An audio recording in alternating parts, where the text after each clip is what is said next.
शौक़ को कभी पाला नहीं जाता, कांच के खिलौनों को कभी उछाला नहीं जाता। मिल जाती है मंजिल कोशिश करने पर, हर बात को किस्मत पर टाला नहीं जाता। मैं विज्ञानंद शिक्षक की दुनिया में आपका स्वागत है। आज आप जानेंगे बीएड फर्स्ट ईयर से संबंधित पितृसत्तात्मक क्या है, पितृसत्तात्मक का अर्थ, परिभाषा एवं विशेषता के बारे में जानेंगे। तो आइए हम जानते हैं पितृसत्तात्मक शब्द का मतलब क्या होता है। पितृसत्तात्मक शब्द का मतलब क्या होता है, आप लोग को पता होना चाहिए। जो पितृसत्तात्मक अंग्रेजी शब्द पैट्रियार्की का हिंदी अनुवाद है। अंग्रेजी में यह शब्द दो यूनानी शब्द से मिलकर बना है। पहला है पैटर और आर्के। पैटर और आर्के को मिलकर पैट्रियार्की शब्द बनाया है। पैटर का मतलब होता है पिता, है ना, पैटर पिता। आर्के का मतलब होता है शासन, अर्थात पिता का शासन, है ना जी, यानी पिता का शासन। पीटर लेस्लेट ने अपनी किताब the world be lost, Peter Laslett ने, उनका एक बुक था जिसका नाम था द वर्ल्ड बी लॉस्ट में औद्योगिकरण से पहले के इंग्लैंड के समाज की परिवार व्यवस्था की पहली खासियत उसका पितृसत्तात्मक होना बताया। भारत में इसी तरह की परिवार व्यवस्था आज़ादी के बाद काफ़ी सालों तक बनी रही जी।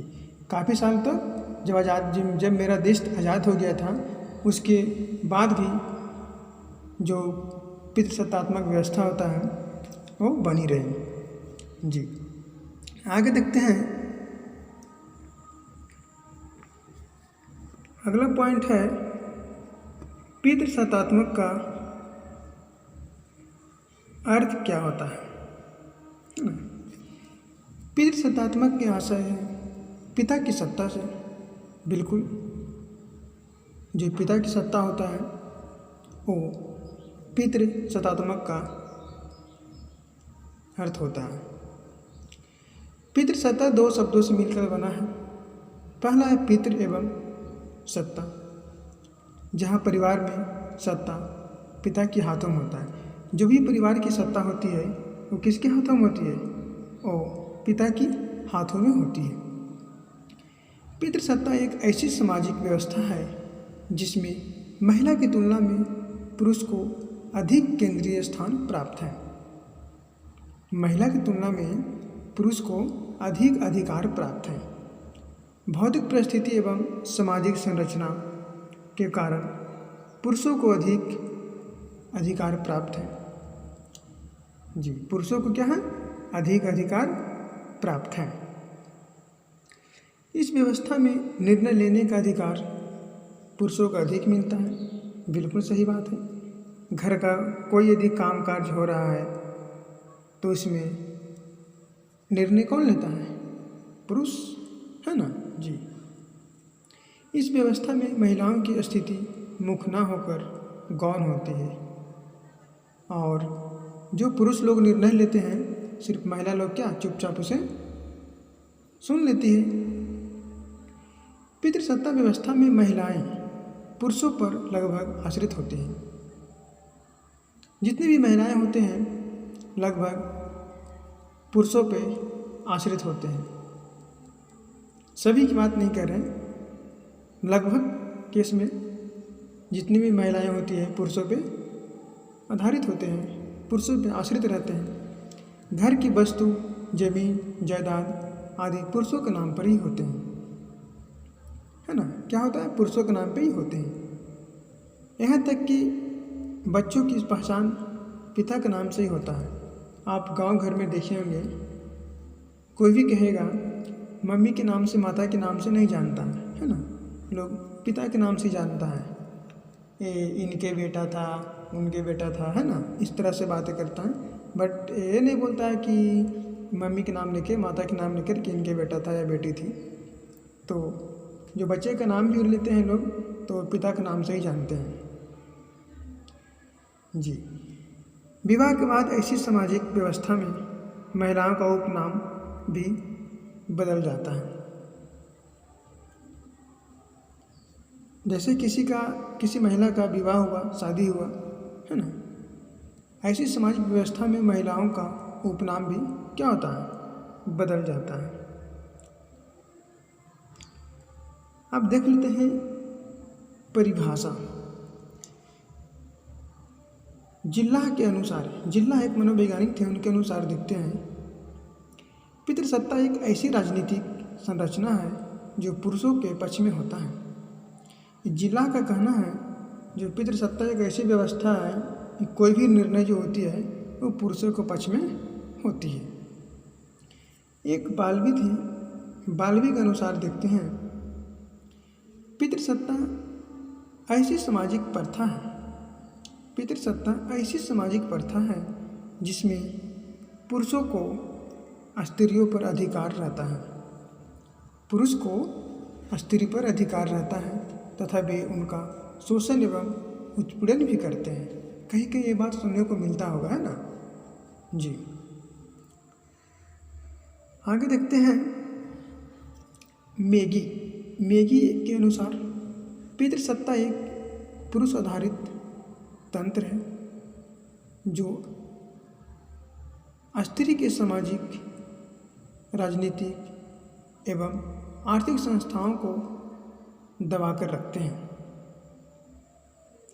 स्त्री के जो सामाजिक, राजनीतिक और आर्थिक संस्थाओं को क्या करते हैं, दबाकर रखते हैं। कौन? पुरुष। उमा चक्रवर्ती के अनुसार पितृसत्तात्मक व्यवस्था में स्त्रियों के जीवन के विभिन्न पहलू पर पुरुषों का नियंत्रण रहता है। जी हाँ, किसका नियंत्रण रहता है? पुरुषों का नियंत्रण रहता है। पितृसत्तात्मक परिवार की विशेषता के बारे में जानते हैं। पहला पॉइंट है पिता परिवार की संपत्ति का पूर्ण स्वामी होता है। जो पिता होते हैं, जो घर का मुखिया होते हैं, परिवार की संपत्ति का पूर्ण अधिकार किसके पास होता है? पिता के पास, घर के मुखिया के पास। उत्तराधिकार पिता द्वारा ही निश्चित किया जाता है। उत्तराधिकार होता है कि यथार्थ पिता के देहांत होने के पश्चात या पिता के देहांत होने के पहले ही निर्णय ले लेते हैं कि मेरे देहांत होने के बाद कौन सा संपत्ति किसको मिलेगा, है ना। ये पिता के द्वारा ही तय होता है। परिवार की संतान अपने पिता के नाम से ही जाना जाता है। जी हाँ, परिवार की कोई भी संतान हो वो अपने पिता के नाम से ही जाना जाता है। संतान केवल अपने पिता की संपत्ति पर ही अधिकार रखता है। संतान होते हैं केवल अपने पिता की संपत्ति पर ही अधिकार रखते हैं। अगला पॉइंट है पितृसत्तात्मक परिवार में सभी संतानों को पिता के वंश के नाम मिलता है।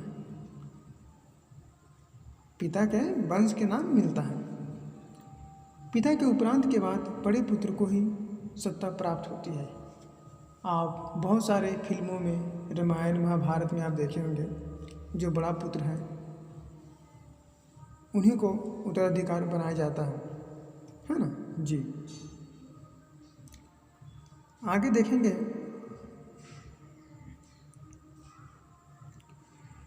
निष्कर्ष। इस प्रकार कहा जा सकता है कि पितृसत्तात्मक परिवार में सबसे अधिक आयु का पुरुष परिवार का मुखिया होता है।